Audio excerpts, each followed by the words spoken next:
You need to ask him. He's the key. So, Yang is recording the class today, so if he blows, is Yang? Yang, is it recording?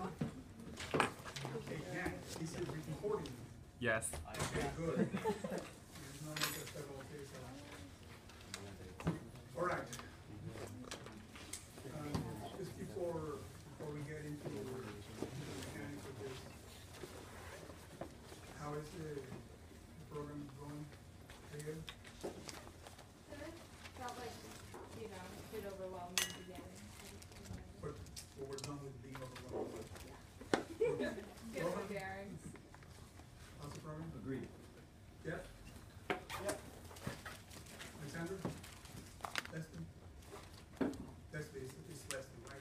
No text, so let's see. Lexi. Okay, so,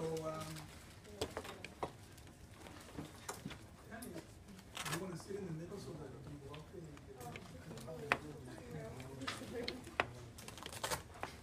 I tried to put it forward, but it didn't quite work. Megan, would you mind passing me that copy? Sure. Thank you.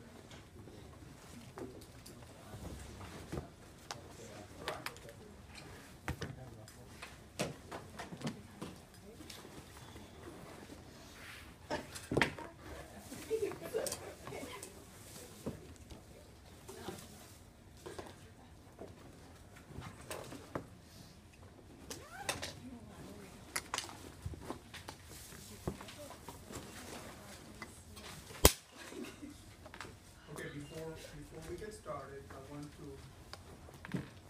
bother you again. Little by little, we're going to be getting to the point of what we're doing. Okay, so this is not quite what I did before. It is going to be the same style with the same message, but it's not going to be as before. Yeah, is it showing up in the monitor now? Yes. Okay, good. And let me see if I can you, is this any better if I speak on the microphone? No, it's the same crap, right? Okay. Let me do one other thing before I get started. Because you just don't know when it's gonna bomb. Okay. So now I'm recording everyone. So you know what I said to you, don't say that about me or other instructors because then you'll be on the record. Okay. The question that I want to start is what's wrong with this? Why do we have to go and invent stuff that for which doesn't seem to be an apparent need? This is effectively the consensus of macroeconomics, say as of 1972, 1973, before the Cleveland and Prescott paper showed up. This is just one second.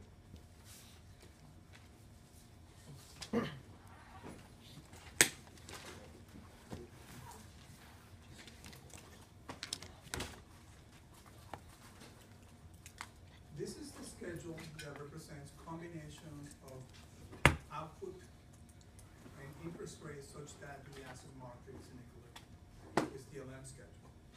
This represents combinations of output and interest rate such that the goods market is in equilibrium.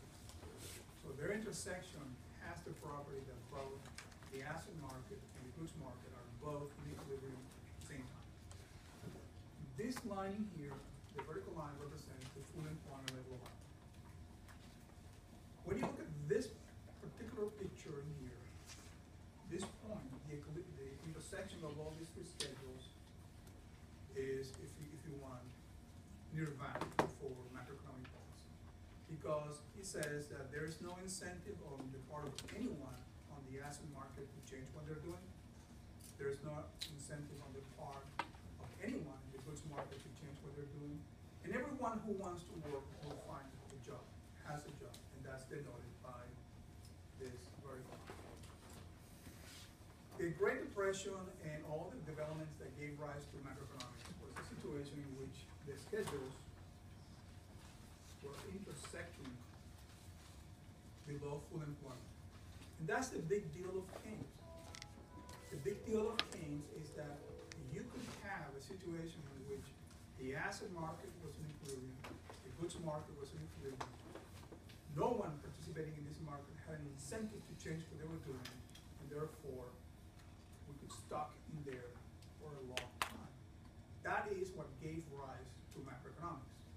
Because people that saw this understood that, wait, we can change monetary policy, we can change fiscal policy, and we can move these schedules in this direction.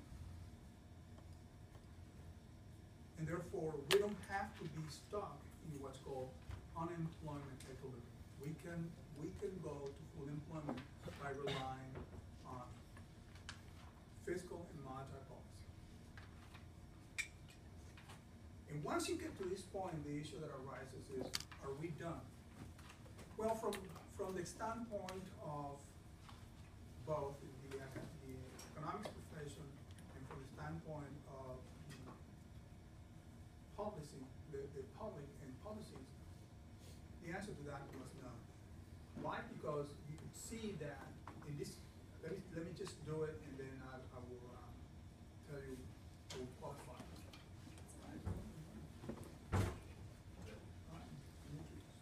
You can imagine that at this point you can still shift the IS schedule in this direction. And you can still shift the LM schedule in this direction. And the question that arose then is, why would you do that? Why would any government do that? This diagram tells you what happens. This diagram tells you the futility of doing it. But this diagram does not answer the question, why would you do that? Why would a government, why would monetary policy try to expand beyond full employment? This diagram is truly silent on that. Okay? That's where,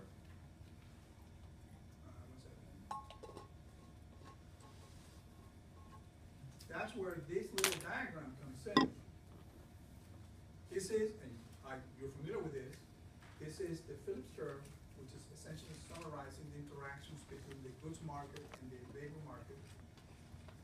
This is the difference curves of the policymakers. And so this is the initial equilibrium. We are at full employment when the unemployment rate equals the natural rate. And now we can ask the question, why would you try to expand monetary policy beyond point A?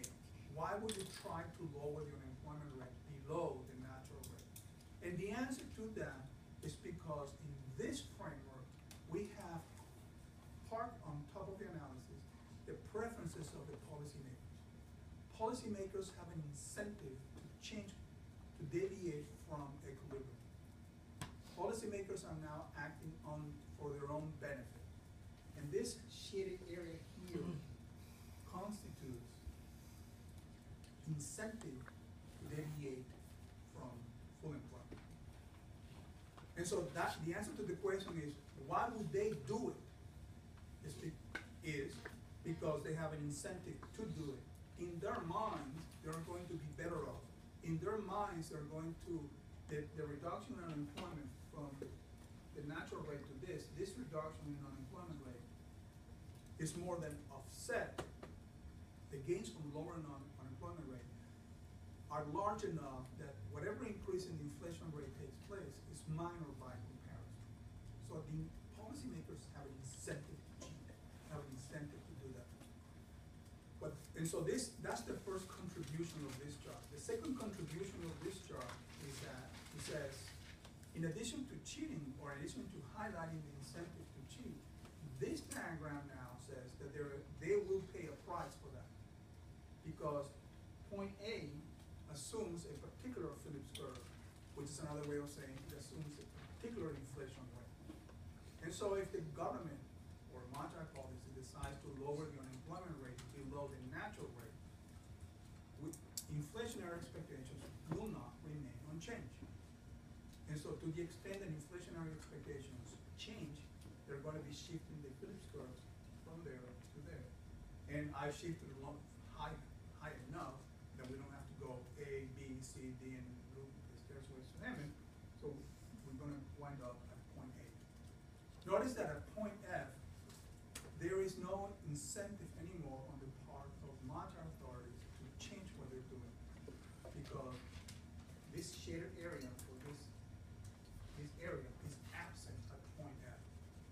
So when the indifference curve is tangent to the Phillips curve, monetary authorities have no incentive to change policy anymore. Now at that point, you may ask, what was the point of doing all that music? I mean, not so much us, but policymakers. If in the end, they have the same unemployment rate, but higher inflation rate, what was gained? Well, not much. Okay? And so the appeal of using this diagram, the appeal of or the power of this is that it brings out two things. First, the role of an incentive on the part of the central bank to change what they're doing. And the second thing that it does, it highlights that they will not be able to get away with it. That inflationary expectations will change and will then offset whatever monetary policy is doing.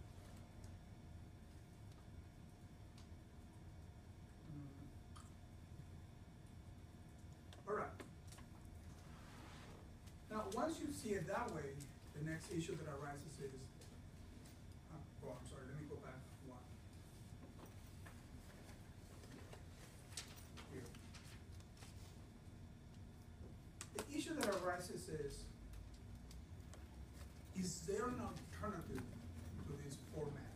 Is there an alternative to this frame? Not so much in a completely new set of chart lines, but what we have in here is a government or the monetary authorities that essentially is hacking it. Essentially is going, it's bundling along, and then the process is not achieving a lower unemployment rate and raising the inflation rate. So the question is that because these guys are short-sighted? Is that because the government, is there a way of having a, let me ask it slightly different. Is this the result of a central bank, of having a central bank? Is this the result of having a government? If we didn't have a central bank, say for example, for a good chunk of the history of the United States, there was no central bank.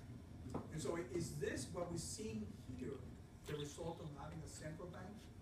Or there's something specific about the way the central bank in here operates?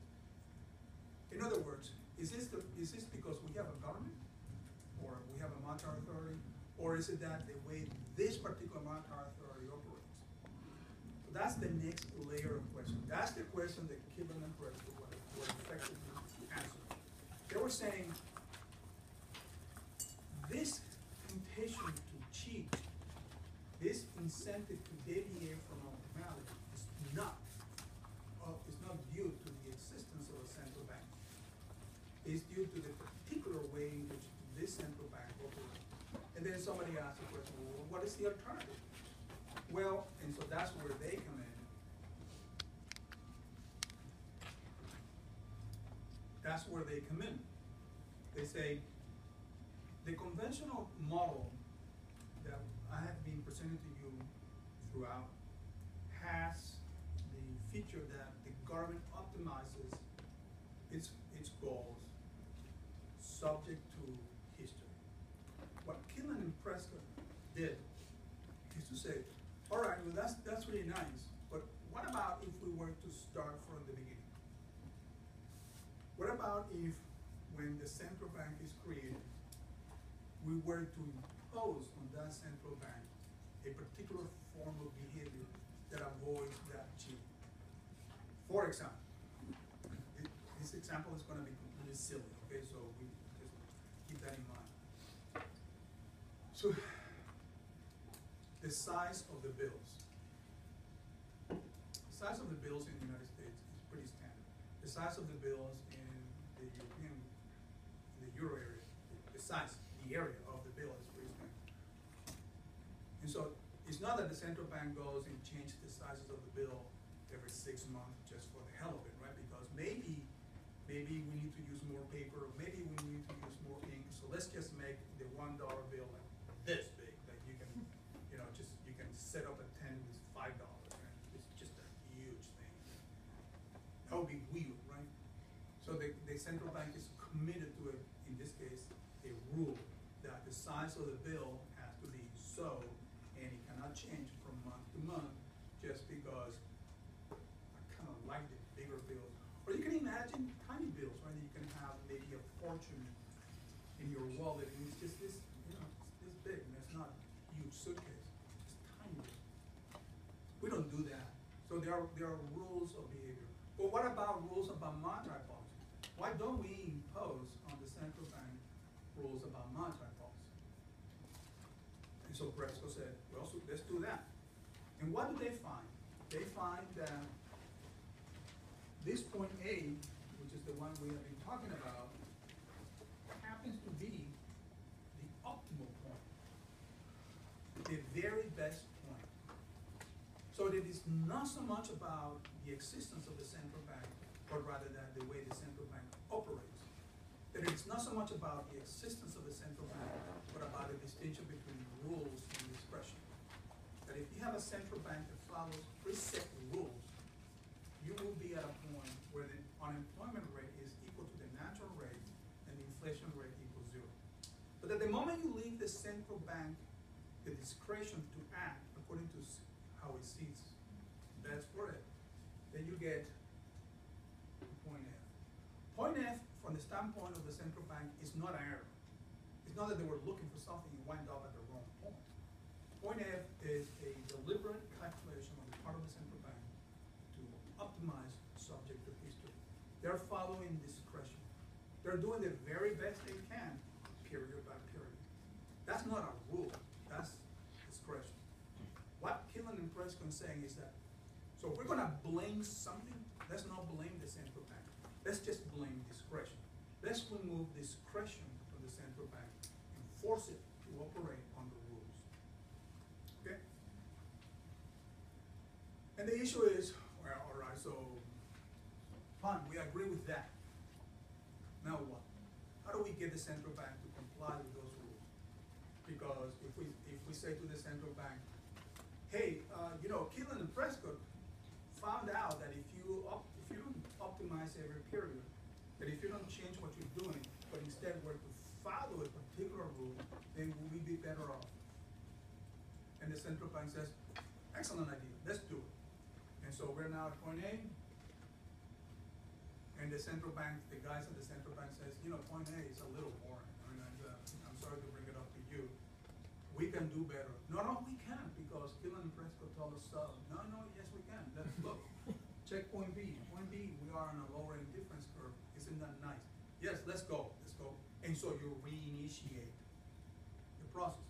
And so the issue that arises is, how is it that we as a society, we as collectively can recognize what we ought to do, recognize that if we're left to our own devices, we will not get there.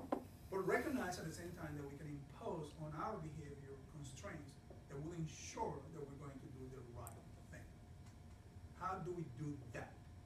Am I making sense?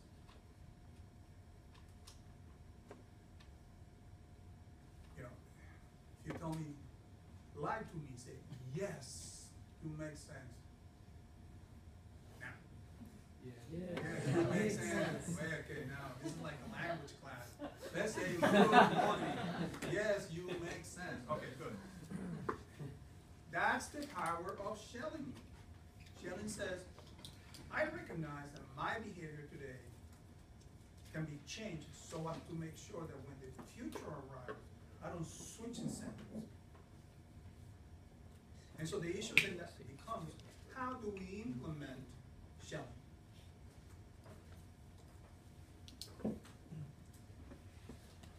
That's a good chunk of what we're going to do today. And we were doing the first thing in which we can, the first method or the simplest method in this conceptual framework is to say something, well, no problem here. What we're going to do is to get ourselves a central banker. What we're gonna find is that central banker is, it's almost as, I mean, a conservative central banker is almost as, in the case of the United States, as a conservative Supreme Court judge. I'm conservative, yeah, until I get to the court, and then I switch. Or once I get to the court, I do as I think, instead of as I advertise I think. And so there's no DNA testing for being conservative. We know that it's the central bank where conservative, some of these issues will be ameliorated. But there's no guarantee that we're gonna get a central bank that is conservative. Matthew, how are you? We were talking about you a little while ago. You don't wanna know about what? Good. Jason was not saying nice things about you. Right, Jason? Zane was not saying nice things about you. And those things were nice by comparison to the ones that Alexander was saying. Okay. So, to summarize, we know what to do. We know how to do it. We just don't have the discipline or the will. Let's bring Sheldon. Sheldon tells us that if you get yourself a conservative central banker, you're set. Problem? We don't know what a conservative central banker is. Next problem is, well, we don't care about whether you are or are not conservative. We're going to devise a set of rules that will compel you to be conservative. It will create a set of incentives that once you're hired by the central bank, you will be conservative, whether you are true conservative or not. And we're gonna see that again, it's a little cumbersome. It is feasible, but it's a little cumbersome. And that will then take us to this subject. Inflation targeting, and in particular, the Taylor rule. So inflation targeting is a form of shelling in action. Inflation targeting is removing the discretion of the central bank. It is not quite forcing the central bank to follow a pre-specified rule as in Killen and Prescott, but it is considerably limited the extent to which the central bank can remove or can have discretion. Okay? So that's the plan. Okay, doke.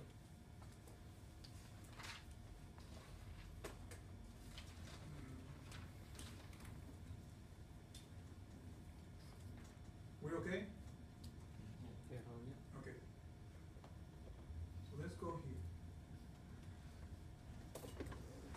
here. Here there was one, Yang had a question that I wanted to address.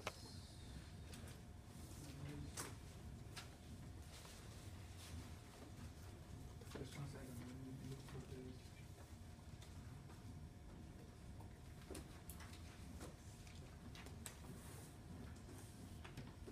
See, we went conservative or what? Okay, here we go. I'm gonna erase it. Okay. My apologies. Not quite a. Yeah, this is not a question. This is not a. Well, this is gonna be for his question. He has two questions. First, and let me know if I'm not bringing them up. What's so magical about this phrase?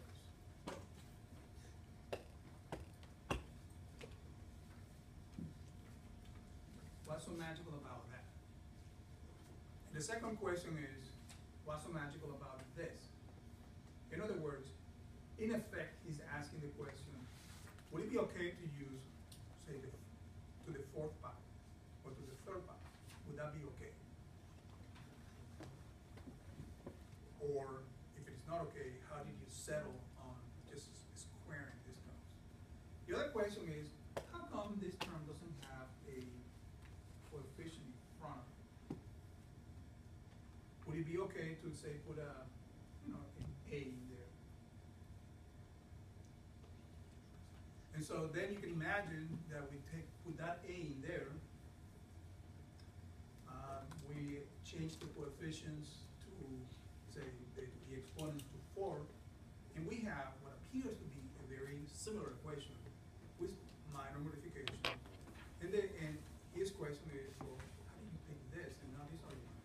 It wasn't difficult to craft a different equation. Ariel, not making sense to you? Patrick, can that make sense to you? Yeah. Okay. Where's weighting? Good. Sergio, you had a question? No. Peter, we're okay there? Where's Daniel? Daniel is right there. All right, so let's ignore something. Question, what's the answer to that question, to the questions of, yeah. Let's start with the square. Consider the loss function will have a form of, we'll be able to find the minimum point. If it was third to the third, it'd be more difficult to find it. So if so the minimum exists only when we have squares? Or any even number. But if it's to the fourth, that'll just complicate the, Yang doesn't follow. Yang is not, what do you mean complicated? Is a square all that simple? yes. No. I mean, I know how to take the derivative of 5 minus 5 squared to the 4th. It's 4 times the crap raised to the 3rd. That's not a difficult thing. Right, so I want, oh, he wants something a little less of an assertion. What's lost by using the 4th instead of the second time? What's lost? Or let me ask it differently, what's gained? What do you gain? Not, I think you don't gain anything. You don't gain a thing. What do you lose? You lose the convenience of calculation. And so what he's saying is that by using the 4th power, which is a perfectly fine number to use, you don't gain anything. Because, well, why don't you gain anything? Because if you take the log of them, it's essentially the same. Which means The log of what? the log of pi minus pi star to the power of 2 as Yeah, but compared to the log of u minus u star to the power of 2. But I cannot take the log of that, right? Because the log of the difference is not the difference of the logs. Yes, but if you, because what math, what I think what matters here is the relative Keep value going, between keep the going. two. What he's saying is that this L, the value of it is arbitrary. It's like in the indifference curves that you're seeing in micro. That it doesn't matter what numbers you attach to these difference curves. What matters is the relative ordering of them. And so it doesn't matter if this L is 1,000,000 or 2. What matters is it compared to the lower one or compared to the higher one. And so the value of L as such is meaningless. What matters is the relative position of one indifference curve versus another. And therefore, having 4 powers is going to change the value of L, but it's going to add nothing to it.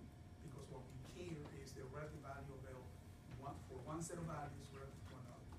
Whether it's 2 versus 10 or 200 versus 1,000,000 is not of the essence. Okay? Which brings us to but we lose something. Because when we put the 4th power in there, and we go and take the derivatives are now non-linear. Because it's gonna be something, 4 times something raised to the 3rd, and so now we have to deal with nonlinearities, which is Cauchy's point. We have to deal with nonlinearities for no gain. And so if you're gonna make something complicated, then at least you want out of getting something. Here we're making it complicated for the sake of complicated. And we're not gaining anything, literally anything. Which brings us to why do we pick the value, why don't we have a value of A here? Peak. Why don't Or why do we have a value of a other, why not have something other than one? I think my best guess would be that it's, you just want the proportion, right, between inflation and output as concerns for the central bank. And so you have one in B, which lets you make that distinction between inflation and output. So any ratio A to B you can make with just one to B. Question? Does that make sense to you? Yes. Way to go. Ivana? Pete, we're gonna have to work again. It wasn't clear. So is that right though? Am I on the right track? Or? You're on the right track. I mean, you're this close to being completely right, but Ivana is not interested in being this close. She's being on it, right? And so, So the reason why we have A and B is so that we can make some distinction between the central bank's preference for inflation or for output. stop. Good. And so, when we have here a value of A in front of the first parenthesis, what we're saying is that if the inflation rate were to deviate from the target rate by 1, that would be a cost of A to the central bank. And when we have here a B, if the unemployment rate is different from the target of the central bank, that would cost B. What's missing, and that's where Pete is going to come in, is cost in terms of what? Because remember, this function L does not have an intrinsic meaning. It's just a number. And so we, from the standpoint of the central bank, it doesn't matter whether it's 100 or 200. What matters is relative to something. And that's where Pete is going to nail it. Pete, so it is in relative terms. So we want to know the loss of inflation versus the loss of compared to what the loss would be to unemployment. Right. And so we want something to show us this proportion. And we could use A and B, but A and B, You're 2 sentences away from finishing. A and B will come up with any ratio that shows us that proportion, which would be, we can also show through just 1 and B. Ivana? Could you have A there and then get rid of the B and have Yes. B? Yes, that's his point. That it doesn't, that these 2 components in here don't have a life of their own. That they matter only relative to the other. And so we can have an A there and ditch the B. Right? Or we can have A and B, and then you says, gee, but the only thing that matters is their relative position, so why don't I have B over A, and then you can put here something like B over A. But then things like, well, what am I doing this for? What I care is one relative to the other. Question? You have a question? No. Okay. Now, Ivana, let me just annoy you a little. So, given that we can set A and B anywhere we want, why don't we just ditch this and put an A there? Like, why do we choose to do it in this particular form? Is that because, I was writing the functional form and says, oh crap, I forgot to put the A. It doesn't matter, let's just put the B here. What? Again, we're not losing anything. And so is this a matter of style, a matter of presentation of something?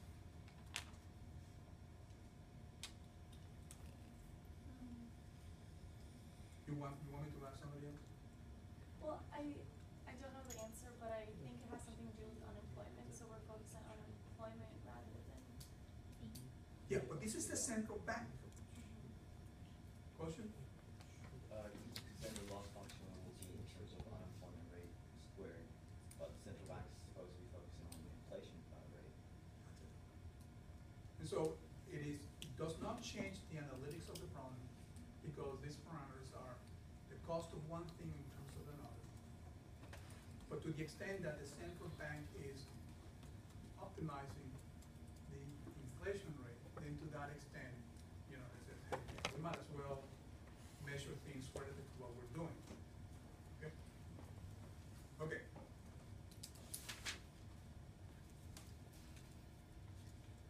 Ian, Yeah. got it clear? Yes. Okay, good. Any other questions on this, Lexi? Megan? I guess I had a question regarding the parameters, particularly the one that we have, with respect to unemployment and, Just one second, let me clean this a little bit. You mean, in this equation, the one that is showing the, yeah, and then my question is the parameter that we have that we're defining unemployment in relation to inflation, yes. is the way that we define that parameter related to the parameter that we have in our Phillips curve that also defines a relationship between those? That's my mistake. It's the same letter. It has a very different meaning. Okay? Okay. Did I make sense? You're talking about that the Phillips curve also has a B. It Yeah. has the same B. And then we just like redefine it as A when we, That, blame me. Okay. For that confusion. They're supposed to be different. So what happens is that I have a better idea. Blame Amber. Yeah. Sorry. So is this concept of the B and A and the relative values, is that comparable to like numeraire goods and pricing? Yes. We express something that a loss of the unemployment rate does not have a meaning all by itself. That it has to be relative to the alternative. The alternative in this case is the inflation. So you're correct. Now, before we abandon this riveting subject, let me just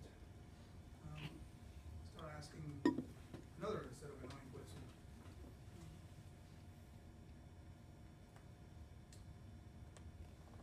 Math. In terms of the loss function, suppose that this gap equals to 1.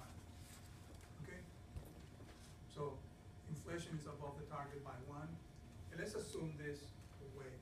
And so that the unemployment rate equals the target rate. And so that's going to be giving us an L equal to 1, correct?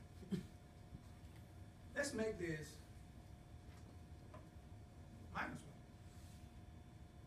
We still get the same L. Does that make sense to you?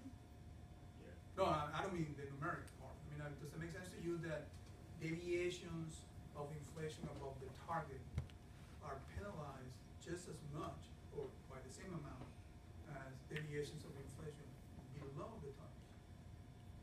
Does it make sense that the central bank should have this symmetry? Well, it makes sense in a way that central bank also maintain like a stable price level. But personally, I like cheaper prices. You like what kind of prices? Like cheaper prices. Talk to Kenji about it. Kenji, where are you? Talk to Kenji about it. That's called deflation, and Japan has been dealing with that. He will explain to you all the advantages of lower prices. Just kidding, just relax. Well, this is going to go back to the issue of symmetry. In this case, we say that the central bank, Matthew, you had the answer. The central bank, what wants is the inflation rate equal to the target. It doesn't matter if it's above or below. Some central banks, the Bank of Japan in particular, care about this because if you were to ignore an inflation rate below the target rate for any extended period of time, that generates a series of side effects that are not captured in this framework. Okay? So that's the reason that we're going to see later on today that there are going to be functions that treat deviations above differently than the deviation below the target. Okay? We're set? All right.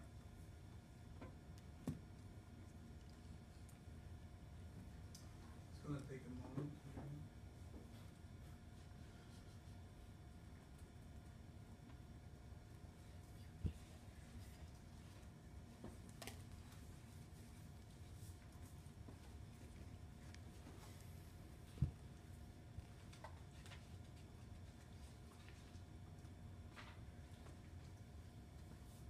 Alright, so I think we stop in here.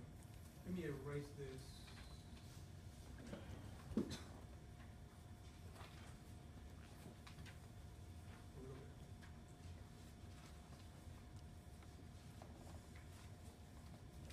Alright.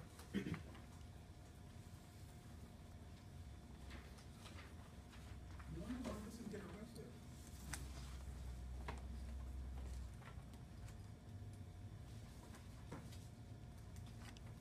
Just one second.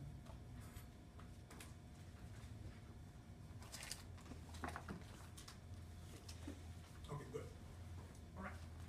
Now, remember that in order to reach this diagram, we made a bunch of assumptions. The first one is that the probability of an unemployment rate being below U star is effectively zero. And so we can declare this to be the origin of the horizontal axis. And that the probability of the inflation rate being below pi star is effectively zero, or we treat it as zero. And so there's not gonna, the probability of getting an inflation rate below pi star is zero. We have here the expansion path associated with two central banks, not alternative central banks. Okay?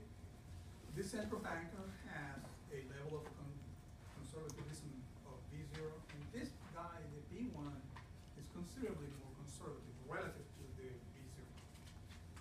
And you saw that as the value of B increases, that tilts or rotates the expansion path down. One effect of that is that it's being conservative is going to exacerbate movements in inflation and movements in output relative to movements in inflation. This downward sloping, these two sloping line there are what I would call Phillips curves that have been shifted up and down because of shocks that are excluded from the Phillips curves. You can imagine commodity prices, oil, sometimes they go up, sometimes they go down, they shift the Phillips curve.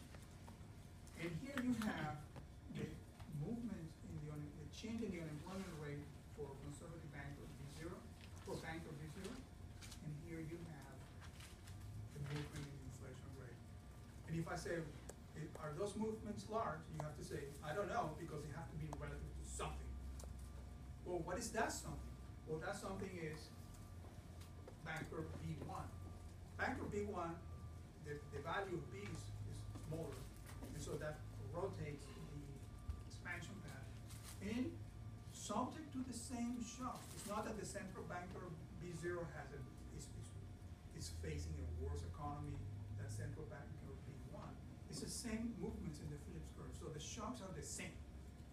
Notice the range in the movements in the unemployment rate for B1 is considerably larger. Why? Because the conservative central banker B1 doesn't give a damn about unemployment. It doesn't. That is the very definition of a conservative central banker. The mission of the central banker is to care about the inflation rate, and if the unemployment rate has to move up and down tons, well, then that's, what do you want me to do? That's what you hire me for. Notice that the movements in the inflation rate, in contrast, are considerably smaller. So a conservative central banker will always ensure that the movements in the inflation rate are as small as possible, and it would just not care at all about movements in the unemployment rate. And what will be the extreme? Well, let me see if I can do this on the fly.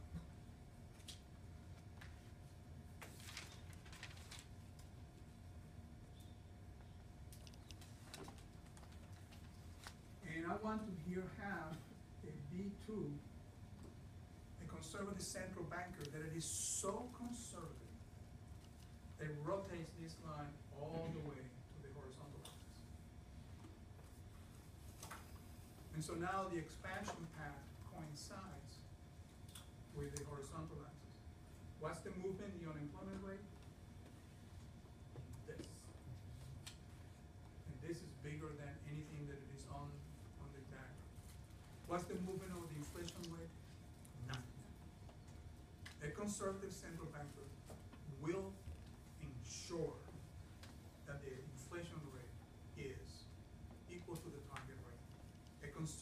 central banker is one that has no inflationary bias.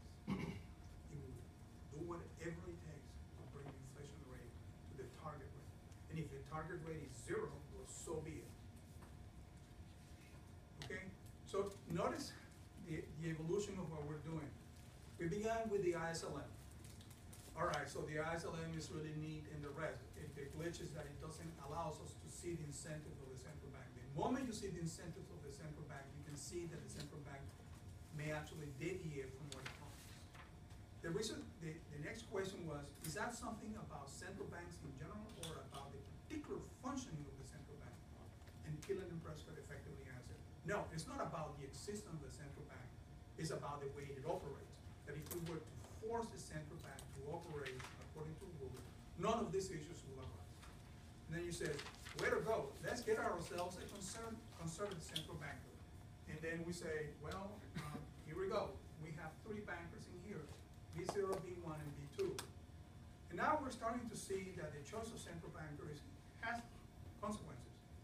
And so therefore, we as society need to decide whether the increase in the volatility, notice the word volatility, the increase in the volatility of the unemployment rate is negligible from our social standpoint relative to the volatility of the inflation. In other words, if the unemployment rate in the United States were to move from 1 to 17 to ensure that the inflation rate is equal to 2, are we willing to go along with that? Are we as a society willing to have episodes where the unemployment rate is 20%? Because then we find comfort in the idea, oh, that's really bad, but the inflation rate is 2%. We have to make that trade-off ourselves.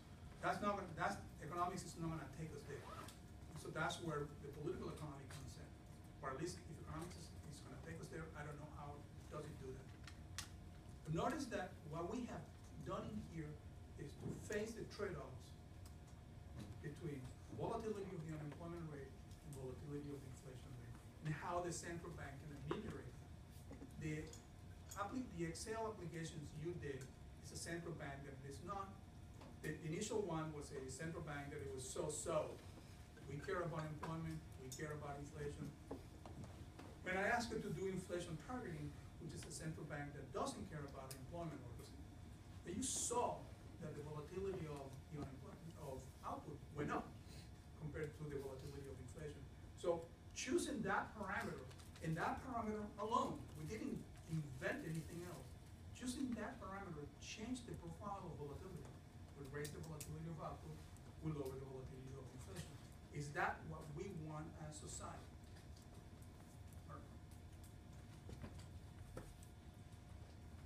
So that's one question that, for which I'm not gonna be able to be helpful, because I don't know the answer to that, and it's gonna be, Pete, you have a question? Yeah, well, just kind of on that model too, I brought it up before, is that there's this almost sort of unintended consequence of having a greater volatility in output. Because at least in our model, inflation is a function of changes in output, right? Deviations from it. So that initial volatility in output did, in our model, cause an initial volatility in inflation too. Right. Which was sort of, seems like for an inflation targeting bank, counterintuitive that would be the. Well, yeah, that is true. I mean, over time, it went down a lot faster. It went, but- right, and so that's gonna take us a little, when we start talking about inflation targeting in particular, that's gonna take us to the delay between deviation back to the equilibrium. What you saw in there wasn't so much this, it's reflecting this, but on top of that has the Taylor rule. And so this doesn't have a Taylor rule. It says, here is this Phillips curve, here is the expansion path of the central bank. Tell me what happens. And what this shows is that the central bank that cares a lot about inflation will induce greater volatility on the up. And then back to this issue, is that what we want as society? Okay. Now, here are a couple of annoyances. All this will be really something else and the rest if we knew the value of B. So if you can imagine the interviewing process for the chair of the central bank go on with 1 or 2%. Are you conservative? Yeah. But what's the value of B that you have? Suppose that the answer is small. Well, what do you mean by small? Damn near zero. Okay. All right, now you're the person, you're the chair. Well, and good luck with the job and the right, right? And so you can imagine the festivities around it, right?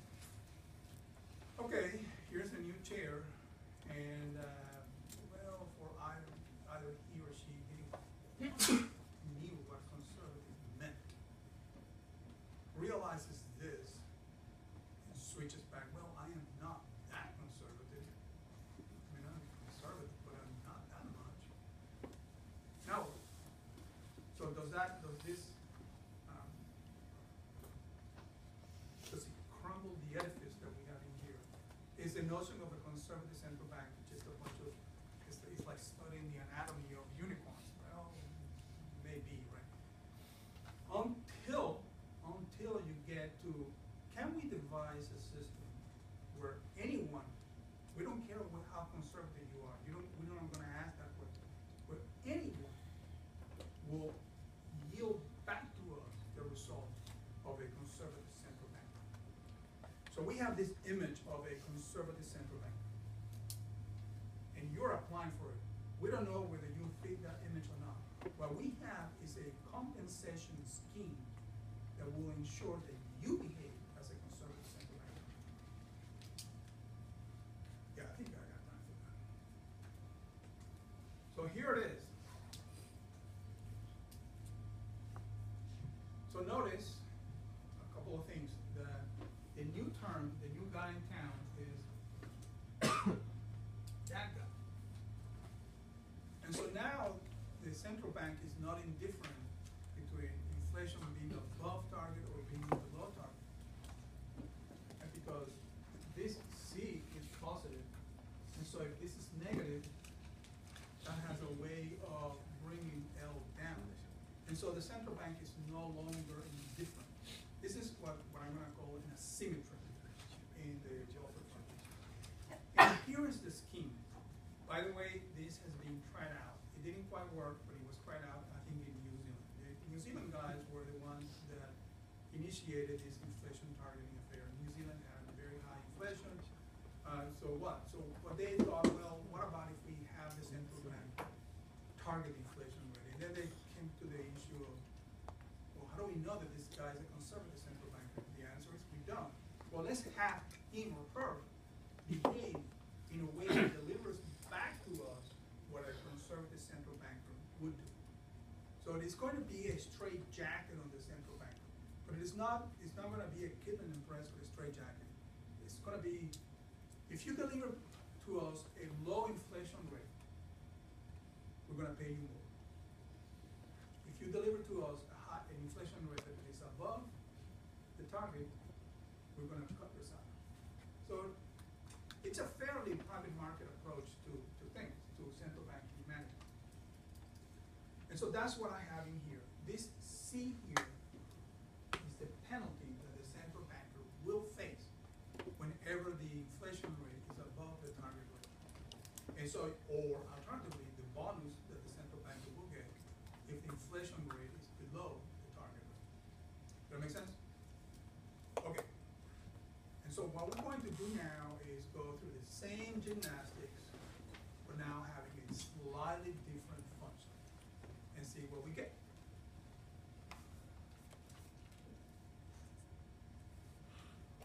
Where we're headed is this output.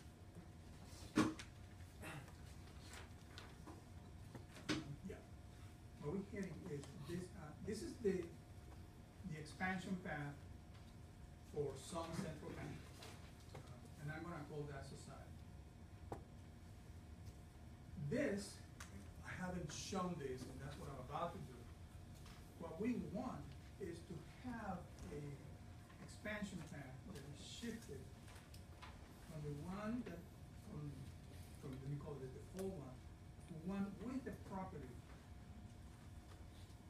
that intersects the difference curve from above, that the Phillips curve is above the Phillips curve. The Phillips curve is above the difference curve at the natural rate and the target inflation. That's what we're after.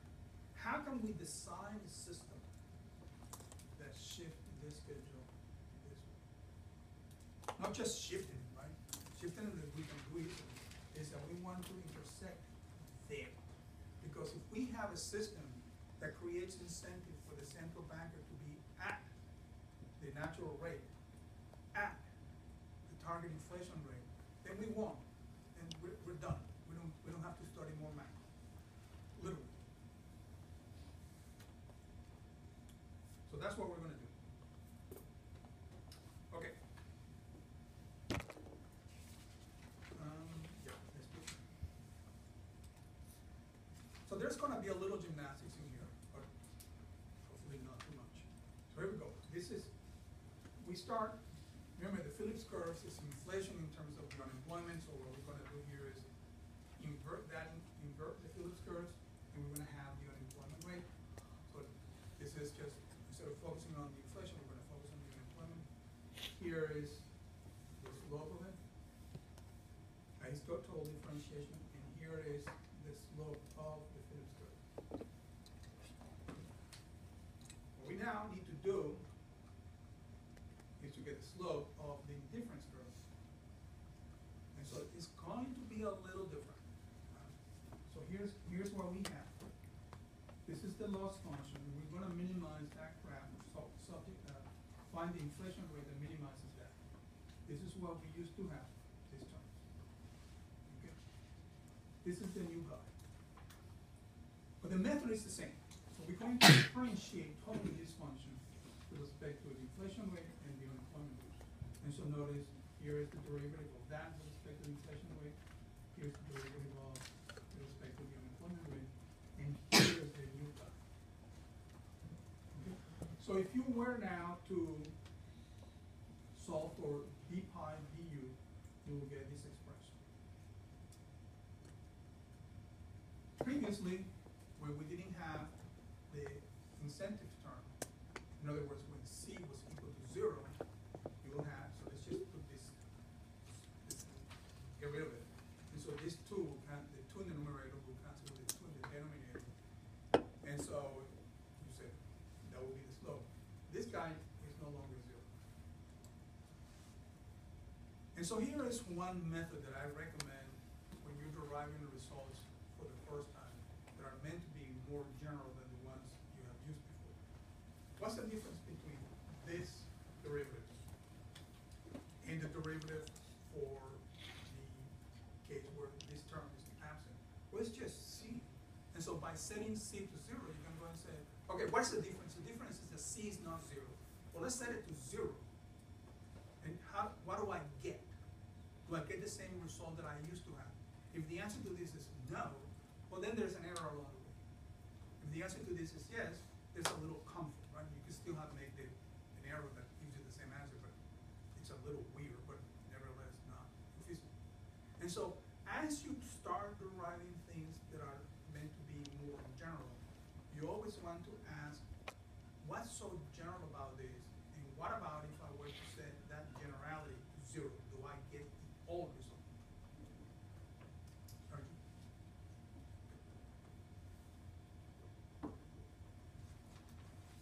Okay. Now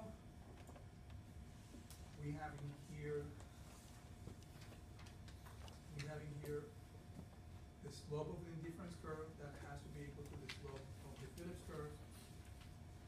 And you start rearranging terms, and you get the expression for the expansion path right there. Notice again that the old expression for the expansion path had this c equal to 0. And so if you derive the expansion path, and then you have this term, and you ask yourself, how do I know that I have this thing right? Did I make an error along the way? And by just looking at the expression, it's going to be difficult. And so what you do is you set to 0 the new term and see if you can recover the old expression.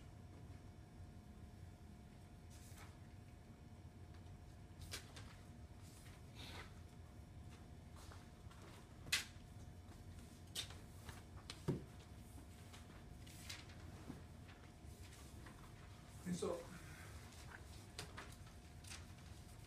this, let me just write it down.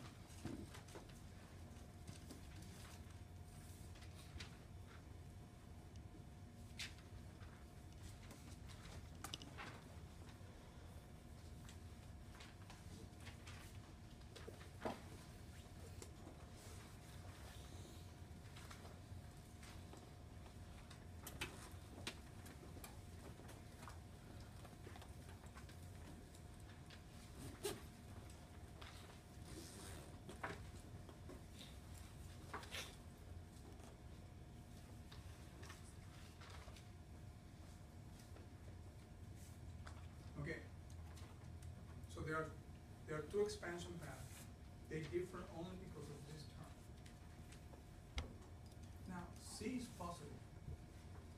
And so therefore, we're shifting the expansion. Just the mere existence of C shifts down the expansion.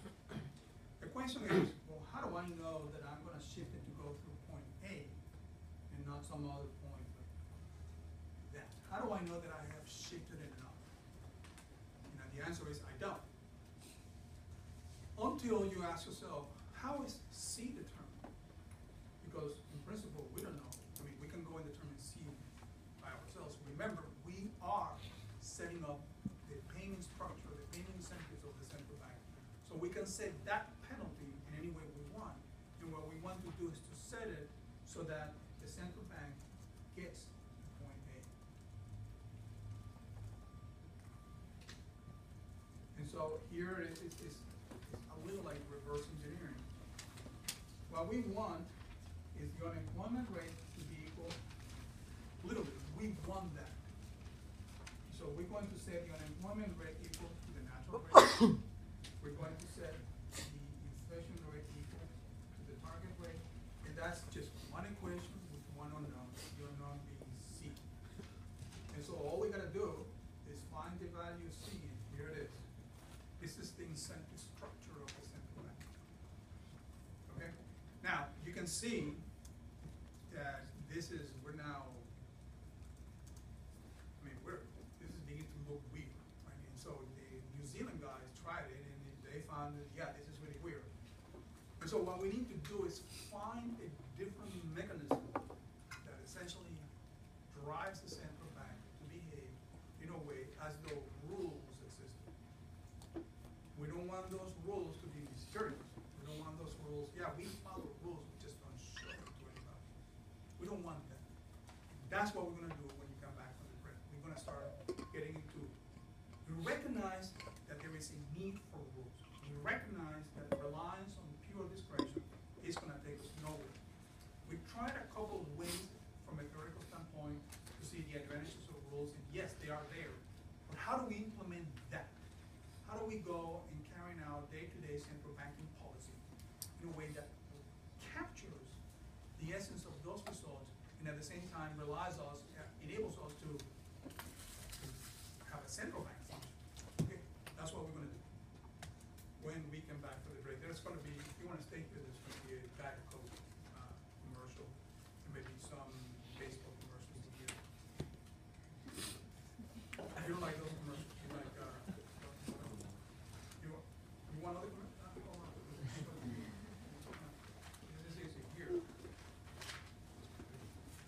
There we go, there's the hamburger right there. There's a